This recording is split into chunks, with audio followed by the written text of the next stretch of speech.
স্বামী বিবেকানন্দের জন্মদিনে সাব্রুমে সুদৃশ্য র্যালি সংগঠিত করেন সাব্রুমের শ্রী শ্রী রামকৃষ্ণ সেবাশ্রম সোসাইটি।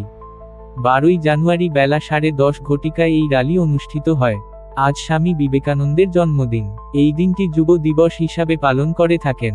সাব্রুমের শ্রী শ্রী রামকৃষ্ণ সেবাশ্রম সোসাইটি প্রত্যেক বৎসরই নানা কর্মসূচির মাধ্যমে স্বামী বিবেকানন্দের জন্মদিন পালন করে থাকেন। এই বৎসরও তার ব্যতিক্রম ঘটেনি। আজ সকালে প্রভাত ফেরি, বেলা 10:30 ঘটিকায় সাব্রুম শহরে র্যালি এবং দুপুরে সাব্রুম পুরাতন টাউন হলে হলসভা সংগঠিত করেন সাব্রুমের শ্রী শ্রী রামকৃষ্ণ সেবাশ্রম সোসাইটি। আজ বেলা 10:30 ঘটিকায় সাব্রুম আনন্দপাড়ায় শ্রী শ্রী রামকৃষ্ণ সেবাশ্রম থেকে শুরু হয় র্যালি।